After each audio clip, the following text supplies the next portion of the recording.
പ്രിയപ്പെട്ടവരെ, സമസ്ത കേരള ജംഇയ്യത്തുൽ ഉലമയുടെ 100 വർഷത്തെ ചരിത്രമാണ് നമ്മൾ പറഞ്ഞുകൊണ്ടിരിക്കുന്നത്. 8 ഭാഗം പൂർത്തിയായി, 9ാമത്തെ വീഡിയോ ആണത്. ഈ ചാനലിലൂടെ ആദ്യമായിട്ടാണ് സമസ്തയുടെ ചരിത്രം നിങ്ങൾ കേൾക്കുന്നതെങ്കിൽ ഇതിനു മുമ്പുള്ള 8 ഭാഗങ്ങളും നിങ്ങൾ കേൾക്കണം. അതിനുശേഷം ഈ 9ാമത്തെ ഭാഗം കേട്ടാൽ മാത്രമേ കൃത്യമായ ചരിത്രം എന്താണെന്ന് നിങ്ങൾക്ക് ബോധ്യപ്പെടുകയുള്ളൂ. കഴിഞ്ഞ വീഡിയോയിൽ നമ്മൾ പറഞ്ഞു നിർത്തിയത് 1933 ഫറൂഖിൽ വെച്ച് സമസ്തയുടെ 6ാം വാർഷിക സമ്മേളനം നടന്നപ്പോൾ വഹാബികൾ അതിനെതിരെ കേസ് കൊടുക്കുകയും എന്നാൽ ഉരുളക്കുപ്പേരി പോലെ പാങ്ങിൽ അഹമ്മദ് കുട്ടി മുസ്ലിയാർ അതിന് കൃത്യമായി മറുപടി കൊടുക്കുകയും വഹാബികൾ ഇളിഭ്യരായി തീരുകയും ചെയ്യുന്ന ഒരു ചരിത്രത്തിൻ്റെ ഭാഗമാണ് നമ്മൾ പറഞ്ഞത്. അതിനെ തുടർന്ന് ആകെ നാണം കെട്ട വഹാബികൾ കോഴിക്കോട് ടൗൺ ഹാളിൽ ഒരു സമ്മേളനം വിളിച്ചു കൂട്ടുകയും അതിൽ സുന്നികളുമായി ചെറിയ രീതിയിൽ ഒരു ഏറ്റുമുട്ടൽ ഉണ്ടാവുകയും ചെയ്തു. ആ ഏറ്റുമുട്ടലിനെ തുടർന്ന് സുന്നികളായ 70 പേർക്കെതിരെ കേസ് ചാർജ് ചെയ്യുകയും എന്നാൽ പൗരപ്രമുഖരായ ഖാൻ ബഹദൂർ ആറ്റക്കോയത്തങ്ങളും ഖാൻ ബഹദൂർ അലി ബറാമിയും കൃത്യമായി ഇടപെട്ടതുകൊണ്ട് ആ കേസ് ഒഴിവാക്കുകയും ചെയ്തു. അങ്ങനെ പഴയ കാലം മുതൽ തന്നെ സുന്നി നേതാക്കന്മാരെ കൊടുക്കാൻ ഇവിടുത്തെ വഹാബികൾ ശ്രമിച്ചിരുന്നു എന്നതിൻ്റെ തെളിവുകളാണ് ആ ചരിത്രങ്ങളിലൊക്കെ നമുക്ക് കാണാൻ കഴിയുന്നത്. അങ്ങനെ ഈ 6ാം സമ്മേളനത്തിന് ശേഷം 1934 സമസ്ത കേരള ജംഇയ്യത്തുൽ ഉലമ രജിസ്റ്റർ ചെയ്തു. രജിസ്റ്റർ ചെയ്ത സമയത്തെ 40 മുഷാവറ അംഗങ്ങളെ ഞാനൊന്ന് വായിക്കാം. President Pangil Ahmad Kutty Musliyar, vice president Valakkulam Abdul Bari Musliyar, vice president KM Abdul Khader Moulavi Pallippuram, മറ്റൊരു vice president PK Muhammad Meeran Moulavi Wandoor, 4ാമത്തെ vice president AP Imbichi Ahmad Moulavi Farook, general secretary PV Muhammad Haji Kozhikode, assistant secretary Eranhikkal Ahmad Moulavi Farook, മറ്റൊരു assistant secretary VK Muhammad Moulavi Kozhikode, Puthiyakath Muhammad Koya Haji Kozhikode, Shihabuddin Ahmad Koya Shaliyathi Chaliyam, PP Muhammad Moulavi Beypore, Panayikulam Abdurahman Musliyar, CM Kunhipokker മൗലവി കൽപ്പകഞ്ചേരി, സയ്യിദ് അബ്ദുറഹ്മാൻ മുഹമ്മദ് അലി മമ്പാട്, K മുഹമ്മദ് കുട്ടി മൗലവി കൈപ്പറ്റ, കൊളപ്പുറം കുഞ്ഞഹമ്മദ് മൗലവി, P ഉണ്ണിയാലിക്കുട്ടി മൗലവി പൊന്മുണ്ടം, K മുഹമ്മദ് മൗലവി പൊന്നാനി, നാലകത്ത് മരക്കാർ കുട്ടി മൗലവി മഞ്ചേരി, KK സ്വതക്കത്തുള്ള മൗലവി മമ്പാട്,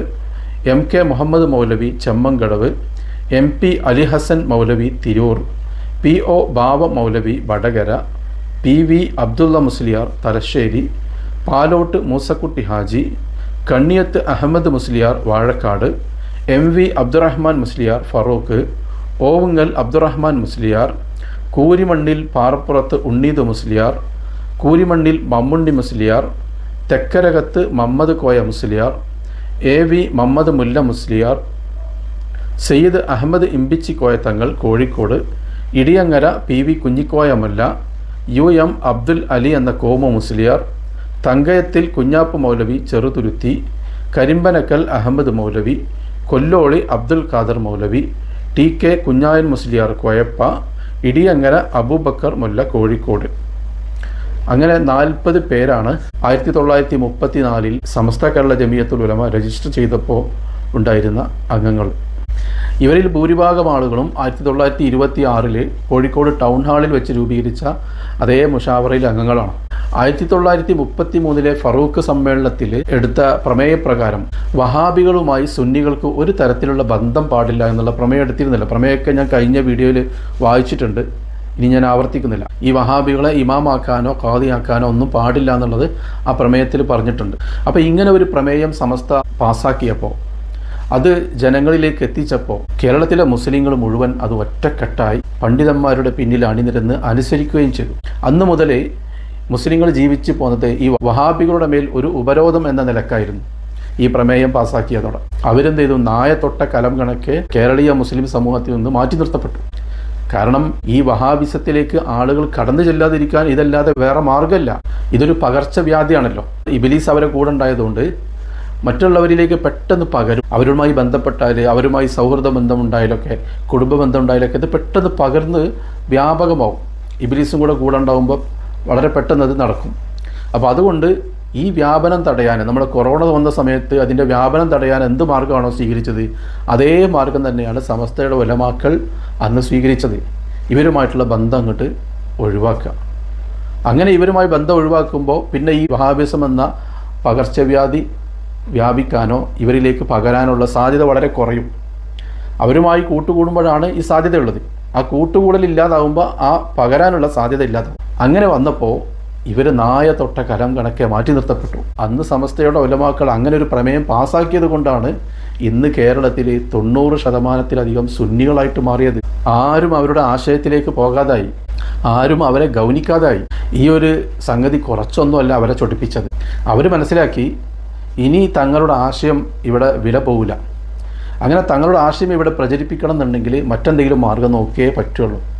ഈ രീതിയിൽ മുന്നോട്ട് പോയാൽ ഒരിക്കലും നടക്കൂല. കാരണം കേരളത്തിലെ മുസ്ലിങ്ങൾ പണ്ഡിതന്മാരുടെ പിന്നിൽ അണിനിരക്കുന്നവരാണ്. അപ്പോൾ ഞങ്ങൾ എന്ത് പറഞ്ഞാലും അവർ കേൾക്കൂല, അവരനുസരിക്കൂല എന്നുള്ളത് ഇവർക്ക് ഉറപ്പായപ്പോൾ ഇനി വഹാബിസം പ്രചരിപ്പിക്കണമെങ്കിൽ ഒരു പൊതു പ്ലാറ്റ്ഫോം ഇവിടെ നിർബന്ധമാണ്.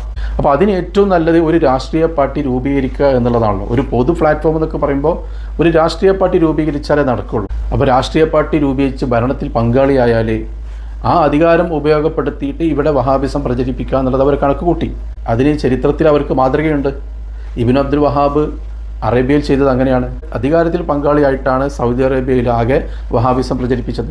ആ ഒരു തന്ത്രം നമ്മുടെ കേരളത്തിലും എടുക്കാനുള്ള തത്രപ്പാടിലായിരുന്നു പിന്നീട് അവർ. അന്ന് കേരളത്തിൽ അത്ര കൂടുതലായിട്ട് രാഷ്ട്രീയ പാർട്ടികളൊന്നുമില്ല. പ്രധാനമായിട്ടും നാഷണൽ തലത്തിലുള്ളത് കോൺഗ്രസും സർവേന്ത്യ മുസ്ലിം ലീഗും. നമ്മുടെ കേരളത്തിലെ ആകെയുള്ള പാർട്ടി കോൺഗ്രസ്സാണ്. അങ്ങിങ്ങായിട്ട് ചെറിയ ചില പാർട്ടികൾ ഉണ്ടെങ്കിലും പ്രധാനപ്പെട്ട പാർട്ടി കോൺഗ്രസ് ആയിരുന്നു. നമ്മുടെ സമസ്തയുടെ ഉലമാക്കളിൽ ഭൂരിഭാഗവും കോൺഗ്രസ് അനുഭാവികളാണ്. അവരോട് ചേർന്ന് നിൽക്കുന്ന ഉമറാക്കളും പൗരപ്രമുഖരൊക്കെ കോൺഗ്രസ് അനുഭാവികളാണ്. അങ്ങനെ അന്നത്തെ വഹാബികൾ കൂടി ആലോചിച്ചിട്ട് സർവേന്ത്യ മുസ്ലിം ലീഗിൻ്റെ ഒരു ഘടകം മലബാറിൽ രൂപീകരിക്കാനാണ് അവരാദ്യം തീരുമാനിച്ചത്. സമസ്തക്കിടയിൽ വലിയ സ്വാധീനം ചെലുത്തിയ പാർട്ടി എന്നുള്ള നിലയ്ക്ക് മുസ്ലിം ലീഗിൻ്റെ ചരിത്രം കൂടി ഇതോടൊപ്പം നമുക്ക് ചേർക്കേണ്ടതുണ്ട്. മുസ്ലിം ലീഗ് എങ്ങനെയാണ് ഇവിടെ രൂപീകരിക്കപ്പെട്ടതെന്നും സമസ്തയോട് ഇത്രത്തോളം ബന്ധമുണ്ടായത് എങ്ങനെയാണെന്നൊക്കെ നമുക്ക് പറയേണ്ടതുണ്ടല്ലോ. അപ്പോൾ അതിൻ്റെ ഭാഗമായിട്ട് മുസ്ലിം ലീഗിൻ്റെ ചരിത്രം കൂടി നമുക്ക് ഇതിലേക്ക് ചേർക്കണം. അങ്ങനെ 1935 തലശ്ശേരിയിൽ വെച്ച് Haji Abdul Sattar Sait Sahib, KM Seethi Sahib, K ഒപ്പി Sahib, AK കുഞ്ഞിമാഹിൻ Haji, B Pokker Sahib മുതലായ നേതാക്കൾ ഒരു യോഗം വിളിച്ച് സർവേന്ത്യ മുസ്ലിം ലീഗ് രൂപീകരിക്കുകയാണ് ചെയ്തത് തലശ്ശേരിയിൽ വെച്ചിട്ട്. തലശ്ശേരിയിൽ വെച്ച് രൂപീകരിക്കാൻ കാരണം എന്താണെന്ന് വെച്ചാൽ KM സീതി സാഹിബ് അന്ന് താമസിച്ചിരുന്നത് തലശ്ശേരി ഭാഗത്തായിരുന്നു. അങ്ങനെയാണ് ഈ നേതാക്കന്മാരെല്ലാവരും കൂടി തലശ്ശേരിയിൽ ഒത്തുകൂടിയത്. ആ കാലത്ത് തന്നെ KM മൗലവി 10 പേരടങ്ങിയ ഒരു മുസ്ലിം ലീഗ് കമ്മിറ്റി തിരൂരങ്ങാടിയിലും രൂപീകരിച്ചു.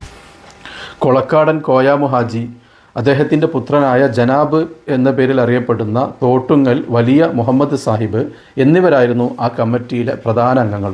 കോഴിക്കോട്ട് ആദ്യമായി മുസ്ലിം ലീഗ് കമ്മിറ്റി സ്ഥാപിച്ചത് KM മൗലവി, PV മുഹമ്മദ് മൗലവി എന്നിവരായിരുന്നു.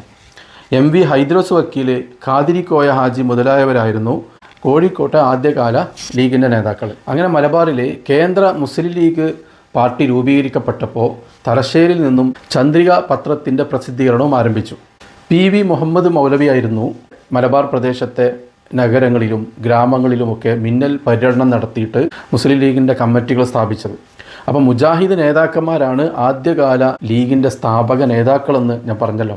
കേരളത്തിൽ മുസ്ലിം ലീഗ് രൂപീകരിക്കുന്നതിന് പിന്നിൽ മുജാഹിദ് നേതാക്കന്മാർക്ക് സ്വാർത്ഥ താല്പര്യങ്ങളുണ്ടായിരുന്നു. എന്തായിരുന്നു ആ സ്വാർത്ഥ താല്പര്യം എന്ന് നേരത്തെ പറഞ്ഞിട്ടുണ്ട്. സമസ്ത കേരള ജമിയത്തുൽ ഉലമ രൂപീകരിച്ചിട്ട് കേരളീയ മുസ്ലിങ്ങൾക്ക് നേതൃത്വം കൊടുക്കുകയും വഹാബികൾക്കെതിരെ പ്രമേയം പാസാക്കി കേരളീയ മുസ്ലിങ്ങൾ മുഴുവൻ അത് അനുസരിക്കുകയും ചെയ്തപ്പോൾ സമൂഹത്തിൽ നിന്നും മാറ്റി നിർത്തപ്പെട്ട ഒരു വിഭാഗമായി മാറിയ വഹാബികൾ. ആ വഹാബിസം കൂടുതൽ ജനകീയമാക്കണമെങ്കിൽ ഒരു പൊതു പ്ലാറ്റ്ഫോം വേണം എന്നുള്ള നിലക്കാണ് രാഷ്ട്രീയ പാർട്ടി രൂപീകരിച്ചത്. ഇതൊക്കെ നേരത്തെ പറഞ്ഞു. കേരളീയ മുസ്ലിങ്ങളുടെ ഒരു പാരമ്പര്യം എന്ന് പറയുന്നത് തന്നെ ഈ സയ്യിദന്മാരുടെയും പണ്ഡിതന്മാരുടെയും പിന്നിൽ അണിനിരക്കുക എന്നുള്ളതാണ്. അവരുടെ ജീവിതത്തിലെ മുഴുവൻ കാര്യങ്ങളിലും ഈ പണ്ഡിതന്മാരുടെയോ സയ്യിദന്മാരുടെയോ ഉപദേശ നിർദ്ദേശങ്ങൾക്കനുസരിച്ചായിരിക്കും അവർ പ്രവർത്തിക്കുക. പക്ഷേ വഹാബിസം നമ്മുടെ നാട്ടിൽ വന്നപ്പോൾ കുറച്ച് ആളുകളൊക്കെ അങ്ങോട്ട് പോയി എന്നല്ലാതെ ഭൂരിഭാഗം ആളുകളും പണ്ഡിതന്മാർക്ക് പിന്നിൽ തന്നെ അണിനിരന്നു. കുറച്ച് ഭൗതിക വിദ്യാഭ്യാസം നേടിയ ആളുകൾ അത് പരിഷ്കാരമെന്ന് പറഞ്ഞുകൊണ്ട് അങ്ങോട്ട് പോയി എന്നേ ഉള്ളൂ. ബാക്കിയുള്ളവരൊക്കെ ഇപ്പോൾ തന്നെ നിന്നിട്ടുണ്ട്. അപ്പോൾ അങ്ങനെ രാഷ്ട്രീയ പാർട്ടി രൂപീകരിച്ചുകൊണ്ട് അതിലൂടെ സമസ്തയെ തകർക്കാനും അവരുടെ പ്രസ്ഥാനം വളർത്താനും അവർ കിണഞ്ഞ് പരിശ്രമിച്ചുകൊണ്ടേയിരിക്കുകയാണ്. എന്നാൽ സമസ്തയും അതേ രീതിയിൽ ഇവർക്കെതിരെ ശക്തമായ പ്രവർത്തനം കാഴ്ചവെക്കുകയാണ്. സമ്മേളനങ്ങളും യോഗങ്ങളും പ്രഭാഷണങ്ങളും എഴുത്തുകളുമായിട്ട് നല്ല പ്രവർത്തനം കാഴ്ചവെക്കുകയാണ്. സമസ്ത നേതാക്കന്മാർ കൃത്യമായി പഠനം നടത്തി പ്രമേയങ്ങൾ അവതരിപ്പിക്കുന്നതോടെ രാഷ്ട്രീയ പാർട്ടി രൂപീകരിച്ചിട്ടും വഹാബികൾക്ക് വേണ്ടത്ര വളർച്ചയുണ്ടാക്കാൻ സാധിച്ചില്ല. അങ്ങനെ ഇരിക്കുമ്പോഴാണ് 1943 ഈ മലബാർ പ്രദേശമാകെ കോളറ പടർന്നു പിടിച്ചത്. അതിന് കാരണം രണ്ടാം ലോക മഹായുദ്ധ സമയത്ത് മലബാർ പ്രദേശത്തുണ്ടായിരുന്ന ധാന്യങ്ങൾ മുഴുവൻ കയറ്റിപ്പോവുകയും ബർമ്മയിൽ നിന്ന് വന്നുകൊണ്ടിരുന്ന ധാന്യങ്ങൾ നിലച്ചു പോവുകയും ചെയ്തതോടെ വലിയ രീതിയിൽ ഇവിടെ ഭക്ഷ്യക്ഷാമം നേരിട്ടു. മലബാർ പ്രദേശത്തുള്ള ആളുകൾക്ക് ഭക്ഷണം കിട്ടാതെയായി. അവരുടെ ഭക്ഷണവും താമസവും ഒക്കെ വൃത്തിഹീനമായ സ്ഥലത്തായി. അങ്ങനെയാണ് കോളറ ഇവിടെ പടർന്നു പിടിച്ചത്. ആ കാലത്ത് കോളറ ബാധിച്ച് ആയിരക്കണക്കിന് ആളുകൾ മരണപ്പെട്ടിട്ടുണ്ട്. ആ അവസരത്തിൽ ഇവിടുത്തെ വഹാബികൾ ഗൂഢതന്ത്രങ്ങളുമായിട്ട് ജനങ്ങളിലേക്ക് ഇറങ്ങി. അവരെപ്പോഴും ഇത്തരം അവസരത്തിൽ ആശയം വളർത്താനാണ് നോക്കുന്നത്. അല്ലാതെ ജനങ്ങൾ മരിക്കുന്നുണ്ടോ അതിന് എങ്ങനെ അവരെ രക്ഷപ്പെടുത്തും അതൊന്നുമല്ല അവരുടെ ചിന്ത. കിട്ടിയ അവസരത്തിൽ എങ്ങനെയാണ് അവരുടെ ആശയം വളർത്തുക അതിനെക്കുറിച്ചാണ് അവരെപ്പോഴും ചിന്തിക്കുന്നത്. അത് അവരുടെ ചരിത്രം പഠിക്കുമ്പോൾ നമുക്കത് ബോധ്യപ്പെടും. അപ്പോൾ അതിനുവേണ്ടി എന്ത് ചെയ്ത് കോഴിക്കോട് വെള്ളുമാടി കുന്നിൽ ഒരു യത്തീംഖാന അഗതി മന്ദിരം. ആ അഗതി മന്ദിരം പോലെ ഒന്ന് തിരുവരങ്ങാടിയിലും സ്ഥാപിക്കാൻ ഇവരാലോചിച്ചു. കാരണം ആയിരക്കണക്കിന് ആളുകൾ മരണപ്പെട്ടിട്ട് ഒരുപാട് കുടുംബങ്ങൾ അനാഥമായി കിടക്കുകയാണ്, കുട്ടികൾ യത്തീമായി കിടക്കുകയാണ്. അപ്പോൾ അവരെ സംരക്ഷിക്കാനെന്ന വ്യാജേന തിരുവരങ്ങാടിയിൽ ഒരു യത്തീംഖാന ആരംഭിച്ചു. യത്തീംഖാനയുടെ പണിയൊക്കെ പെട്ടെന്ന് പൂർത്തിയായി. ഇങ്ങനെ ഒരു യത്തീംഖാന ആരംഭിച്ചതോടുകൂടി ഇതിൻ്റെ അപകടാവസ്ഥ മനസ്സിലാക്കാതെ, ഇതിൻ്റെ പിന്നിലെ ഉദ്ദേശം മനസ്സിലാക്കാതെ നമ്മുടെ ഉമ്മമാരൊക്കെ എന്ത് ചെയ്ത് കുട്ടികളെ ആ യത്തീംഖാനയിൽ പോയി ചേർത്തി. ആ യത്തീംഖാന ആരംഭിച്ചതോടുകൂടിയാണ് വഹാബിസത്തിന് കുറച്ചെങ്കിലും വളർച്ച ഉണ്ടാക്കാൻ സാധിച്ചത്. കാരണം യത്തീംഖാനയിൽ പഠിക്കുന്ന കുട്ടികളിലേക്ക് ഇവരുടെ ആശയം മെല്ലെ മെല്ലെ കുത്തിവെക്കും. അവിടുന്ന് പഠിച്ചിറങ്ങുന്ന കുട്ടികൾ ഇവരുടെ വലിയ പ്രചാരകരായിട്ട് മാറും. അങ്ങനെ കുറച്ചെങ്കിലും ഇവർക്ക് വഹാബിസം പ്രചരിപ്പിക്കാൻ സാധിച്ചത് ഈ യത്തീംഖാനകളിലൂടെയാണ്. പിന്നീട് സ്വാതന്ത്ര്യാനന്തരം ഇന്ത്യൻ യൂണിയൻ മുസ്ലിം ലീഗ് രൂപീകരിക്കുകയും ബഹുമാനപ്പെട്ട ബാഫക്കി തങ്ങൾ അതിൻ്റെ തലപ്പത്തേക്ക് എത്തിക്കുകയും ചെയ്തതോടുകൂടി രാഷ്ട്രീയത്തിലൂടെയും അവർക്ക് വളരാൻ സാധിച്ചു എന്നതാണ്. ഇൻഷാ അല്ലാഹ് ആ ചരിത്രങ്ങളൊക്കെ അടുത്ത വീഡിയോയിൽ പറയാം. ഇന്ത്യൻ യൂണിയൻ മുസ്ലിം ലീഗിൻ്റെ രൂപീകരണവും വഹാബികൾ എങ്ങനെയാണ് അതിൻ്റെ തലപ്പത്തേക്ക് വന്നതും ബാഫക്കി തങ്ങൾ കൊണ്ടുവന്നതും അങ്ങനെ കേരളത്തിലെ മുസ്ലിങ്ങളിൽ ബഹുഭൂരിഭാഗവും മുസ്ലിം ലീഗിൻ്റെ പിന്നിൽ അണിനിരന്ന കാര്യങ്ങളൊക്കെ ഇൻഷാ അല്ലാഹ് അടുത്ത വീഡിയോയിൽ പറയാം.